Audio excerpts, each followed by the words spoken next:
आता बघूया देशातून माओवाद संपवण्यामागे गडचिरोली पोलिसांची भूमिका ही महत्त्वपूर्ण असून भूपतीसह 60 माओवाद्यांचं आत्मसमर्पण हे मील का पत्थर ठरणारी घडामोड आहे अशी प्रतिक्रिया राज्याचे मुख्यमंत्री गृहमंत्री देवेंद्र फडणवीस यांनी दिली आहे। देशातून माओवाद संपुष्टात आणण्यामध्ये महाराष्ट्र पोलिसांची भूमिका यासह गडचिरोली जिल्ह्यात रोजगार निर्मितीसाठी गोंडवाना विद्यापीठाच्या पुढाकारातून आजपासून सुरू करण्यात आलेलं तंत्र शिक्षण प्रशिक्षण संस्थेचं कार्य या विषयांवर राज्याचे मुख्यमंत्री आणि गडचिरोलीचे पालकमंत्री देवेंद्र फडणवीस यांच्याशी संवाद साधला आमचे प्रतिनिधी महेश तिवारी यांनी।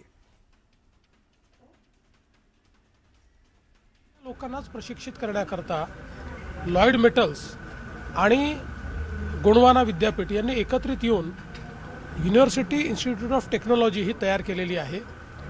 या इन्स्टिट्यूटच्या माध्यमातून मेटलर्जी आणि जे काही मायनिंग सायन्सेस वगैरे सगळ्या गोष्टी आहेत याचे अतिशय चांगले डिप्लोमा आणि डिग्रीचे कोर्सेस बीटेक एमटेक सारखे हे देखील त्या ठिकाणी सुरू करण्यात येत आहेत।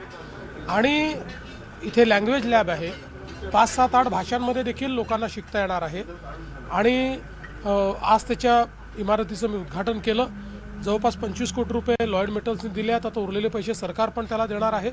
आणि अतिशय चांगल्या पद्धतीनं हे तयार झाल्यानंतर इथले जे विद्यार्थी आहेत, कारण गोंडवाना विद्यापीठाचा ऑस्ट्रेलियातल्या कर्टन विद्यापीठाशी करार झाला आहे, त्यामुळे इथले विद्यार्थी काही काळ ऑस्ट्रेलियामध्ये देखील शिकणार आहेत। आणि आज आपण देखील होतात आपणही बघितलं की साधारणपणे जे विद्यार्थी आहेत ते सगळे आपल्याला आदिवासी समाजाचे किंवा SC किंवा OBC असेच विद्यार्थी, पण मोठ्या प्रमाणात आदिवासी विद्यार्थी हे या ठिकाणी शिकत आहेत आणि एक ट्रान्सफॉर्मेशन होत आहे। शेवटचा प्रश्न, माओवाद संपवण्याच्या भूमिकेमध्ये महाराष्ट्र पोलीस आणि गडचिरोली पोलिसांनी जे यश मिळवलेलं आहे, भूपतीचं आत्मसमर्पण हे खूप मोठं मील का पत्थर ठरलेलं आहे, त्यामुळे हे याकडे तुम्ही कसं पाहता?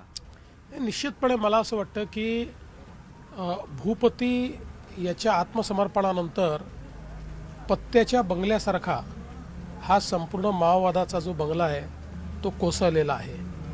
आणि हा सरेंडर एक त्यातला मील का पत्थर ठरलेला आहे। मी विशेषतः माननीय प्रधानमंत्री मोदीजींच्या नेतृत्वात जी दृढता गृहमंत्री अमितभाई शाह यांनी दाखवली हा त्याचा परिणाम आहे। आणि गडचिरोली पोलिसांनी गेले काही वर्ष सातत्याने नॉनस्टॉप ऑपरेशन्स केलेले आहेत, अतिशय वेल प्लॅन्ड ऑपरेशन्स केलेले आहेत, अतिशय स्ट्रॅटेजिक ऑपरेशन्स केले आहेत, त्याचा परिणाम।